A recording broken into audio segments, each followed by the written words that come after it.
communauté univers gaynde di ñëw di leen ziyaare bu baax a baax lañ jox seen wàccuwaay waaye du ñëwaat tey vraiment di leen jaajëfal bu baax waaw di leen naan aussi ngeen continuer seen lancer rek waaw ngeen di wéy di abonné waaw ngeen di partager ngeen di liker vidéo yi waaw surtout aussi ngeen activer cloche de notification bi waaw dina tax lépp lu ñu génn lu bees su ñëwee ngeen ko jot waaw vraiment di leen jaajëfal bu baax a baax vraiment di kontaan ci yéen waaw comme on le fait comme d'habitude toujours suñu chroniqueur analyste maison mi fii booba comme ça incha allah dina ñëw indi leen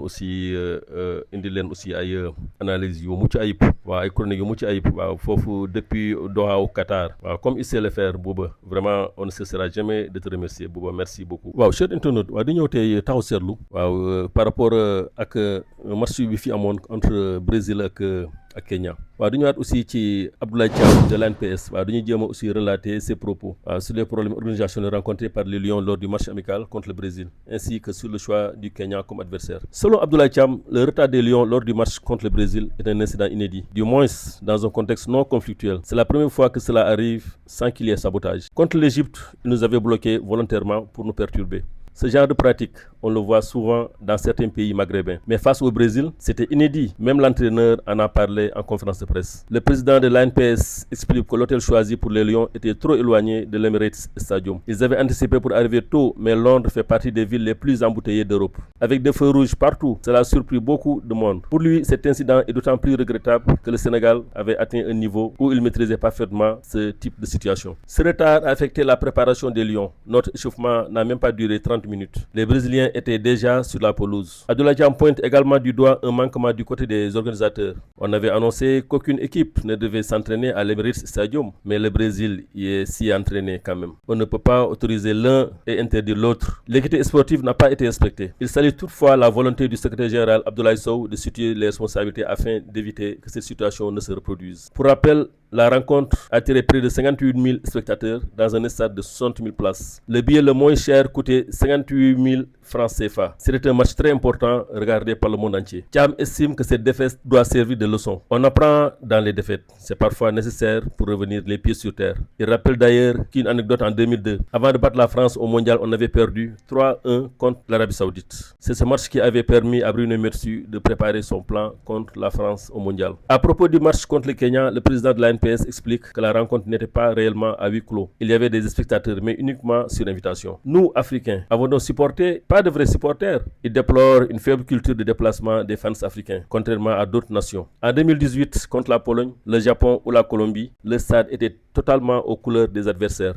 Nous, on ne voit presque jamais nos supporters. Il souligne également que le choix d'Antalya en Turquie n'aide pas. Ce n'est pas comme jouer en banlieue parisienne ou en Italie où la communauté sénégalaise est importante. Pour lui, plusieurs éléments expliquent l'absence d'engouement. Le Kenya n'est pas qualifié pour la CAN 2025. Le pays est connu pour l'athlétisme que pour le football. Le match n'avait aucun enjeu. Les Sénégalais se déplacent peu. Il questionne aussi la valeur sportive du 8-0. Est-ce que c'est le Sénégal qui est trop fort ou le Kenya trop faible? C'est les deux. Abdoulaye Thiam aurait préféré un match plus attractif. Un Sénégal-Guinée à Dakar aurait fait le plein. Pareil contre la Côte d'Ivoire. Mais organiser ce type de match sur le continent coûte très cher. Pour lui, l'essentiel reste cependant positif. On termine la trêve avec une défaite qui remet en cause et une victoire qui redonne le moral. Le président de l'ANPS estime que la fédération doit agir rapidement. La première réunion exécutive a tardé. On s'attendait à ce que les commissions soient installées juste après. Mais seule celle des conseillers du président, composée de 6 personnes, a été mise en place. Il espère que la fédération clarifiera les responsabilités sur l'organisation, le choix de l'hôtel, négociation. Il faut savoir que ce que l'organisateur a fait ou n'a pas fait. Et ce que le Sénégal peut lui reprocher. Interrogé sur la gestion du groupe par Pape Thiaw, souvent comparé à Aliou Cissé, Thiam nuance. Aliou était très rigoureux, parfois même paranoïaque. Les membres de la fédération n'osaient même pas s'approcher de la tanière. Pape est plus ouvert, il écoute, il apprend vite. waaw chère communauté waaw dañuy ñëwaat encore di faram-fàcce rek lu Abdoulaye Thiam wax Abdoulaye Thiam moom mooy président ANPS waaw Abdoulaye Thiam moom nee na li mu gis foofu ci Londres vraiment daal toog na lu yàgg gisul lu mel noonu waaw nee na suñu match bi contre Brésil nee na organisateur match bi mooy matchmaker bi souvent c'est des agences quoi ñoo xam ne ñoom ñoo koy dérouler plutôt waaw nee nañu agence bi moom yemalawul waaw parce que nan ngeen mën a jëlee ñaari équipe au moins sax lu bon mën nga leen boole ci benn hôtel baa nga jël nga den leen hôtel bi waaw pour plus d'équité plutôt waaw mais ñu jël équipe nationale Sénégal bi yóbbu leen ci foo xam ne dafa gannaawee waaw te ñëpp xam nañ ne Londres nu mu mel ak ay problème embouteillage waaw yematuñu foofu léegi moo indi suñu équipe bi plutôt ñu war a ñëw war a entraîner la veille du match nga xam ne loolu c'est fondamental waaw pour jël ses repères waaw léegi bu ñu taxawee pour bëgg a entraîner ñoom waa stade bi ne leen fii kenn du fi entraîner mooy Emirates foofu stade Arsenal bi waaw léegi ñoom waxuñu dara ñu dem mais par la suite après ñoom ñu autorisé waa Brésil ñoom ñu ñëw entraîner foofu waaw nee na loolu daal vraiment jaaduwul waaw parce que équipe bu mel ni stade yu Sénégal waaw nee nañ loolu dañ ko war a xoolaat waaw lañ ko war a xoolaat mais loolu parce que loolu rafetluñ ko dara dañoo quel que soit alpha ñoom vraiment dañ ko waroon yemale ñu yemale ñaari équipe yi comme ça ñooy bokk kii waaw nee na moom loolu gëj na ko gis lu yàgg nag waaw mais nag aussi nee na mi ngi gërëm aussi waa fédération parce que ils ont fait leur mea culpa waaw ku mel ni Abdoulaye Sow moom vraiment moom il a moom d'accord ne daal vraiment y avait de quoi daal loo xam ne à leur niveau la mais nag nee nañ ils vont prendre les responsabilités moom nangu na quoi mais nee na incha allah ils vont parer nga xam ne dootul mën a amati waaw nee na loolu aussi vraiment war nañ ci bàyyi xel waaw parce que on ne sait jamais daal parce que noonu on ne sait jamais waaw te nee na aussi mi ngi fàttali Sénégal dëgg la jël nañu défaite waaw mais am nañu défaite yoo xam ne c'est salutaire quoi waaw ñëpp xam nañu ne Pape Thiaw sax moom déjà wax na ko waaw parce que ni ñu fàttali ko en 2002 bu ñuy dem 2002 di defi demi coupe du monde Japon kii plutôt Japon Corée waaw dañoo dajeek Arabie Saoudite gagné ñu 3-1 waaw ñëpp ñu naan non Sénégal de suñu demee duñ fa briller duñ fa def dara mais loolu daf ñu permettre ñun aussi ñu xool équipe bi waaw taxaw seetlu def daal ay changements vraiment loolu aussi nee na daal topp na Sénégal ba nga xam ne macha allah bu ñu fa demee waaw ñëpp gis nañu résultat bu ñu fa am jot fa am nekk ay quart de finaliste waaw doxal waaw neen daal équipe bi daal instant bi vraiment amuñ dara lu ñu mën a wax waaw amuñ dara lu ñu war a wax nañu téye ci équipe bi en même temps daal am nañu yaakaar waaw nee na aussi en même temps waaw nee na Kenya bi moom nañu jàpp ni est-ce que moom dafa faible mu ëpp waaw wala ñun ñoo aay ba mu ëpp waaw nee na loolu si ay jàngat la waaw jàngat boo xam ne vraiment mën nañu jékki-jékki naan Sénégal bi de moom vraiment aay nañu trop ba ñu ne est-ce que Kenya aussi moom mooy équipe bu gën a faible waaw mais nag aussi nañu xoolaat match amicaux yi waaw sinon équipe bi mel ni Guinée moom mën na ñëw fii Dakar football ak Sénégal bàyyi équipe bi mel ni Côte d'Ivoire ñëw fii football ak Sénégal mais loolu aussi ñun mën nañu natt suñu bopp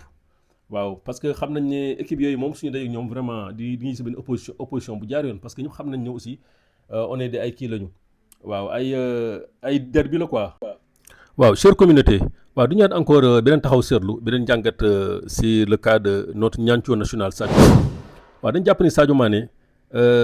footballeur bu ñu naan Rio Ferdinand waaw ñëpp xam nañ ko c'est une légende de Manchester United anglaise waaw Rio Ferdinand daf ko accordé benn interview. ko léegi à 33 ans à 15 ans de carrière Sadio Mané est sans aucun doute l'un des meilleurs footballeurs du monde et le meilleur de l'histoire du Sénégal. Mais avant d'atteindre les sommets, l'attaquant d'Al Nassr passé par le FC Metz, le Red Bull Salzbourg, Southampton, Liverpool et le Bayern de Munich, a grimpé les plus hautes montagnes. Les expériences vécues et son statut lui permettent aujourd'hui de s'ouvrir avec franchise sur son histoire avec l'équipe nationale du Sénégal, qu'il a mené à la gloire continentale lors de la CAN 2021 et dont il est devenu aujourd'hui son meilleur buteur avec 50 réalisations, atteintes grâce à un triplé face au Kenya ce mardi. Jamais fuyant, toujours honnête et souriant, le natif de Bambali et ex-pensionnaire de l'Académie Génération Foot s'est ouvert dans le podcast de Rio Ferdinand Presents, animé bien évidemment par l'ancien défenseur anglais et grande légende de Manchester United. Honnêtement, je pense que si je suis devenu footballeur, c'est grâce à l'équipe nationale. Je viens d'un tout petit village à l'époque pour regarder du foot. Il fallait aller ailleurs. Du coup, quand on regardait du foot, on ne regardait que l'équipe nationale. Quand j'étais jeune, le Sénégal n'a jamais gagné la CAN. C'était le stade d'esprit général. Le Sénégal ne gagnerait jamais rien car ils étaient toujours proches du but mais ne gagnent jamais. Alors, à cette époque, je ne sais plus exactement quand, mais je me suis dit que si je devenais footballeur, je gagnerais la CAN. Même si je ne savais pas comment, c'était une obsession. Je me disais, même si je n'étais pas encore footballeur, j'étais persuadé que je gagnerais quelque chose. Et quand je suis devenu footballeur, surtout pour la CAN, la pression que je subissais avant de gagner la CAN, croyez-moi, il m'arrivait de mal jouer à cause de cette pression, car ce n'était pas normal pour moi, à cause des attentes que j'avais envers moi-même. Alors je me suis dit, que puis-je faire, a-t-il déclaré, et de poursuivre. Je me souviens que lors de la CAN 2021, je n'ai jamais dormi plus de 5 heures d'affilée, du jamais vu. à ce moment-là, j'ai une pensée très forte. J'étais à Liverpool et les Sénégalais attendaient beaucoup de moi. Ils n'arrêtaient pas de dire que je jouais bien à Liverpool, mais mal avec le Sénégal. Et je ne recevais aucun respect, c'est le moins qu'on puisse dire. J'avais gagné la Premier League et la Ligue des Champions, mais rien au Sénégal. C'était comme si j'étais un joueur comme les autres à Liverpool. Porter tout ça sur les épaules, ce n'était pas facile. Les équipes nationales en Europe sont différentes de celles en Afrique. On peut vous mettre à genoux pour un rien. Ils n'ont pas de club comme Manchester United ou Liverpool. Ils n'ont que l'équipe nationale en Europe. Les gens aiment leur équipe nationale, mais ils aiment encore plus leur club. Au Sénégal, c'est tout le contraire. Quand l'équipe nationale joue, ils ne conduisent pas. Certains ne mangent même pas. Imaginez, c'est pour ça que la pression est énorme. Pour moi, il fallait absolument que je gagne. C'était vraiment important. C'est pour ça que j'ai ressenti autant de pression cette année. Je le répète, je n'ai jamais dormi plus de 5 heures d'affilée. Quelle pression! Mais cette pression est aussi un privilège pour moi. Un privilège d'être reconnu et d'être un modèle pour ces jeunes, surtout dans mon pays. Waaw, chère communauté, waaw, interview boobu moom la Léo Ferdinand légende de Manchester moom la accordé woon Sadio Mané ci benn podcast. waaw lu ñu ci mën a faram-pàcc rek xam naa moom du bari parce que ñëpp xam nañu valeur Sadio Mané man dama koy faral di wax toujours waaw gis ngeen que le plus récent keroog suñu match contre Mauritanie à la 10e minute stade bi yëpp en furie ak seen tàccu ñëpp acclamé à la 10e minute ñu tàcc ko vraiment parce que man sax dama doon wax ni il méritait même que tout le Sénégal même ñi nga xam ne sax demuñu stade mbaa ñi ngi seen kër yi jusqu'au fin fond du Sénégal ba partout ba Bambali ba waajuram bu jigéen sax yëg na ni 10e minute bi doomam lañ ko jagleel man dama ko doon wax waroon nañ ko def parce que loolu mooy wane ni ñu xam valeur du Sadio Mané mooy kan pour man sax man war na dépasser stade waaw man dama 10 minutes yooyu dañ ko waroon tàccu partout Sénégal nga dem ba ci frontière yëpp au fin fond Sénégal nga xam ne fépp nga xam ne de Kaay de Kédougou partout Bakel fépp Bambali partout ñu tàcc ko ba yaayam génn ne lan moo xew ñu ne ko sa doom daal moom 10 minutes yi moom lañ koy sargal waaw parce que Sadio Mané il nous a tout donné on ne cessera jamais de répéter di kontaan ci moom gis nañu tous ses œuvres sociales lu muy def yi bëgg réewam moom la wax nii keroog ñëpp xam nañu Sénégal Cap-Vert Coupe d'Afrique bi ñu jël au Cameroun bakkanam mënoon na ci rot mais yàlla def ci sutura vraiment parce que moom il avait signé pour s'il le faut sax na des ci terrain bi il avait signé à ça parce que clubam mi ngi doon seetaan match bi te ñoom ils étaient pas pour parce que ñëpp xam nañ ne ay traumatisme crânien moom mar d'Italie baaxul su la xasee ba dal moom jarul sax ngay kii parce que dafa bëri ay risques waaw mais moom vraiment il a pris ce risque là nee na pour son pays waaw joxe deretam joxe sueuram vraiment dañ koy sargal waaw di ko ne merci Sadio merci vraiment moom lay doon wax noonu ci interview bi nee na moom dëkkam lu nekk la ko jaral waaw te aussi il veut monter comme un modèle pour les jeunes waaw xale yi nga xam ne ñu ngi door commencer comme ça mu nekk seen modèle moom loolu la wax waaw vraiment dañ koy jaajëfal bu baax a baax on ne finira jamais de parler sur Sadio Mané. waaw chère communauté waaw léegi dañu di jaajëfal bu baax a baax waaw xam naa léegi dañu introduire suñu chroniqueur analyste waaw fii ci kër gi waaw ñu ko naan Bouba depuis Doha waaw xam na nag aussi actualité bi am na décalage un peu waaw vraiment xam naa vous allez remarquer ça comme nous on l'a remarqué waaw mais nag c'est comme ça aussi c'est les aléas mais ñu ngi leen di jaajëfal bu baax a baax Bouba ñu dugg léegi incha allah jox leen décryptage bi bu mucc ayib. waaw vraiment di ko jaajëfal bu baax mais aussi vraiment ñu ngi leen di ñaan aussi ngeen di abonné aussi massivement abonné leen massivement waaw aussi de remercier aussi rek vraiment suñu xarit waa Despo ñu leen di remercier bu baax a baax waaw di si jiital Mbaye Sène di si jiital ñoom ñaaña ñoom Aliou Faye vraiment ak l'ensemble personnel Despo bi yëpp di leen jaajëfal bu baax waaw di jaajëfal aussi ñoom Marceline Ba de Galaxy TV waaw di jaajëfal aussi Mamour Diobaye Sport Life TV macha allah. waaw Mamour moom it seen référence ñu ngi koy jaajëfal bu baax a baax waaw ak ñu mu àndal ñëpp waaw vraiment di aussi nuyu suñu communauté bi Sport Life 221 à l'image des doyens waaw Gorgui Cissé Ndiaye ñu ngi koy nuyu bu baax ñoom El Hadj Makhtar Seck waaw di leen jaajëfal bu baax a baax waaw ñoom ñooy doyen yi su ma leen limee rek yaakaar naa mën nañu yóbbaale ñëpp waaw di leen jaajëfal bu baax a baax a baax vraiment gis nañu jàppale bi gis nañu Afia waaw aussi yow it ñu ngi lay jaajëfal bu baax a baax a baax waaw di jaajëfal aussi communauté bi yëpp waaw léegi xam naa dañuy introduire Bouba waaw Bouba la parole est à toi depuis Doha. Salut chers internautes d'Univers Gaindé nuyu nañ leen bu baax di leen ziar waaw di ñëwaat ak yéen ci beneen round-up d'actualité sportive par rapport ak match yi amoon tey comme ni ngeen ko xamee amoon na ay match amicaux yi amoon ay jongante yi am solo ak aussi éliminatoire coupe du monde de zone Europe ak aussi huitième de finale coupe du monde U17 bi nga xam ne moo ngi am ci Qatar tey la woon match yi xam naa dinañ ci ñëwaat indi leen quelques résultats tout d'abord jox leen yenn résultats yi nga xam ne pays africains yi comme Maroc mi dóor Ouganda 4-0 Brésil nul contre Tunisie tey 1-0 aussi ñu amoon match bu intéressant Algérie dóor Arabie Saoudite 2-0 comme ni ngeen ko xamee Sénégal gagné Kenya 8-0 match bi nga xam ne ñu ngi ko doon amal fële ca Turquie Antalya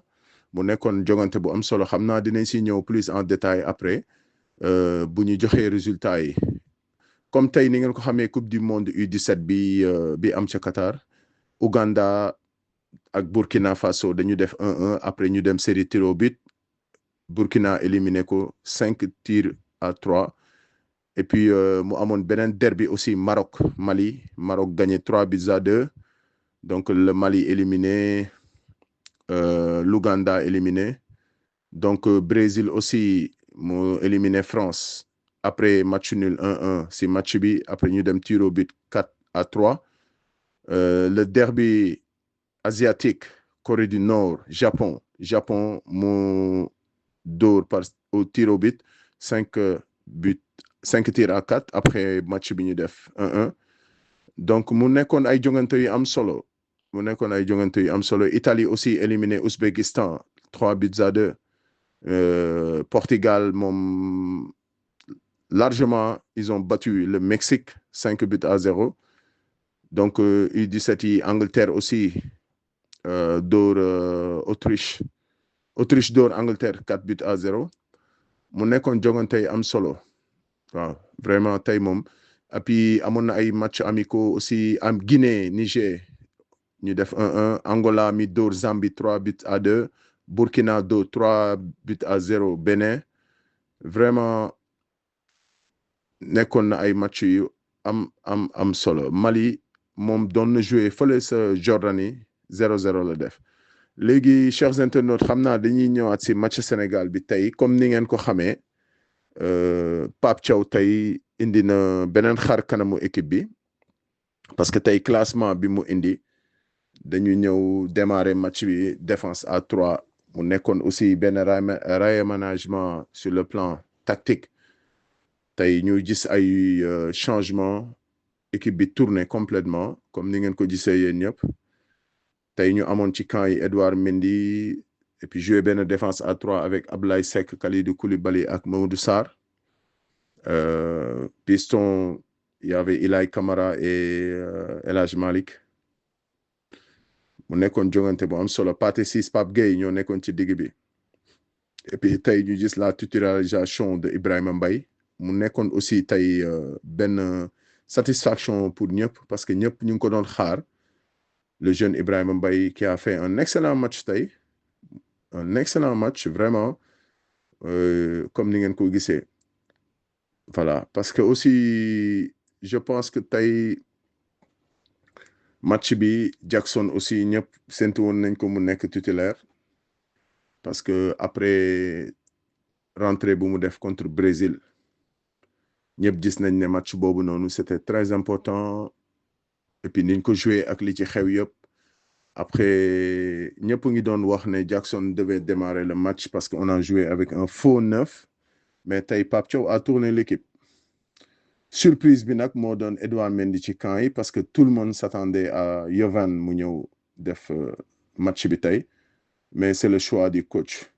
mais comme niñ ko gisee rek Pape Thiaw essayé na ay schéma tactique et puis gis nañ si ay variations yu bari durant le match muy wane ne aussi am na lu mu doon jéem a essayer et puis man dama am benn jàngat bu ma def mooy que match bi ñu def contre Brésil am na lu bëri lu mu ñu jàngal parce que Pape Thiaw tey comme ni ñu Brésil def match passé moom la Pape Thiaw ñëw def début de match tegal ko waa Kenya donc ils avaient beaucoup de problèmes pour contenir l'équipe sénégalaise et puis ñu ñoo yoroon possession bi pressing haut bi récupération de balle et puis avec un très bon Nicolas Jackson devant Sadio Mané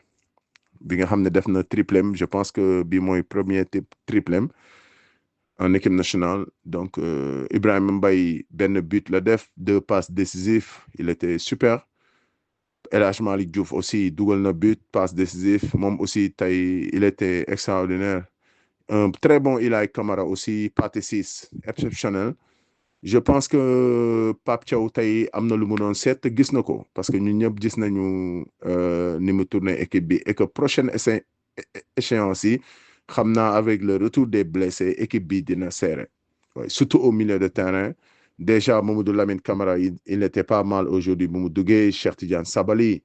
man moom côté gauche bi moom je me dis que ne Ibrahima Mbaye tôt ou tard il sera là-bas mais foofu am na concurrence parce que Cheikh Tidiane Sabali mën na fa nekk Assane Diao donc Ismaïla Sarr moom tey il nekkul woon sax si feuille de match bi donc je pense que ils l'ont managé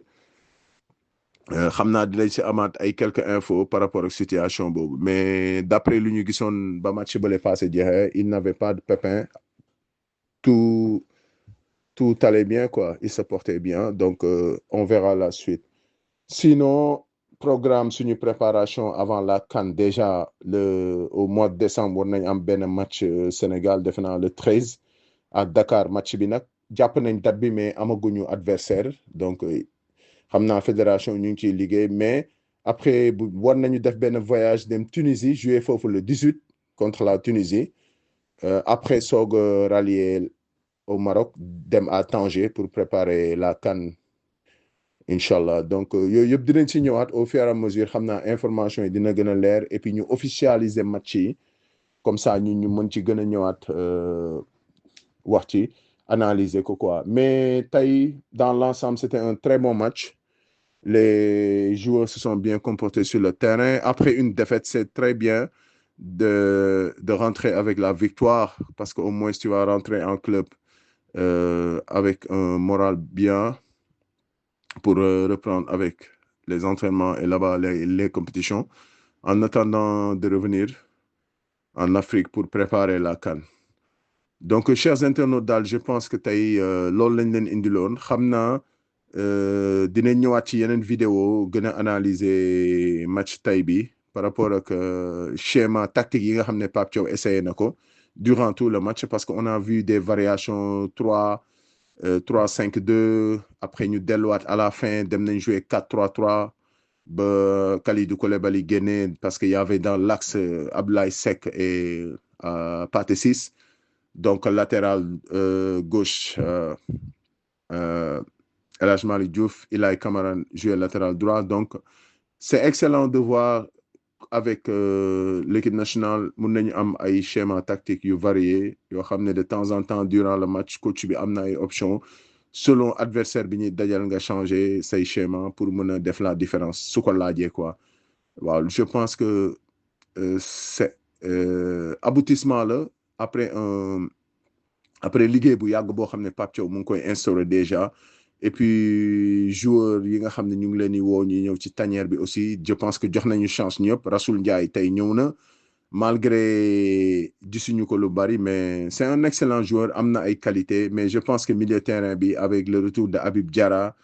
Lamine Camara dina serrer trop foofu dina serrer trop donc tey aussi on a vu un Chérif Ndiaye mën nañu wax ne pas mal mais aussi le retour de Boulaye Dia avec ses décrochages pressing bi je pense que foofu tamit choix bi dina metti waaye dina metti trop parce que y a Jackson déjà là-bas Chérif Ndiaye mu ngi fa y a Boulaye Dia donc Habib Diallo qui est blessé et qui va revenir donc je pense pas que ne Pape Thiaw dina yóbbu 4 avant-centre donc je pense que il faut moom kenn ku xaar donc je vois la place de Chérif Ndiaye qui est un peu menacée parce que Habib Diallo day dem, Boulaye aussi, la continuité, Nicolas Jackson, je pense que c'est le titulaire indiscutable parce que match bi passé contre Brésil démarré wul mais gis nañ bu mu ñëwaatee ci match bi lu mu fa jot a wane ne ñun ñëpp d'accord nañ ne on a besoin d'un neuf de pointe comme Nicolas Jackson avec ses pressings. Il est excellent, mais c'est juste que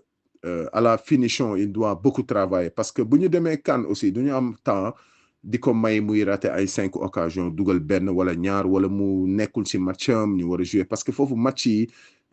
match boo joué final la da nga war a jël 3 points yi donc il faut que Nicolas se ressaisisse plutôt et puis rester un peu plus concentré devant les buts parce que finition bi man pour man manque de concentration là, sur le dernier geste et puis loolu ça se travaille hein, ça se travaille je pense que bu delluwaatee en club on sait qu'il traverse des moments difficiles déjà le Bayern qui l'annonce déjà peut-être été bii rek peut-être mercato bi mën na bouger il y a yooyu yëpp bu ngi peser ci moom mais il doit être fort parce que c'est le milieu professionnel qui est exigeant et que football moo demee noonu quoi waaw donc chers internautes daal loolu lañ leen indiloon tey xam naa dinañ ñëwaat ak yéen ci beneen vidéo ñëwaat ci dellu siwaat ci match bi par rapport ak échéance yi ñu jëm ci kanam et puis parler de nos lions ñi nga xam ne les probables retours de nos blessés ñi nga xam ne ñu ngi leen di xaar ci championnat bi après la trêve ku ci mel ni Lamine Camara qui a repris les entraînements Habib Diarra bi ñu annoncé que ne il va revenir ce week-end là ñooyu yëpp dinañ ci ñëwaat indi leen ci ay informations donc bu leen fàtte di topp suñuy vidéo aimer abonné wu et puis ngeen partager vidéo yi et puis di ñu xaar saa su ne ci ay informations yu am solo donc univers gaynde ca kaw ca kanam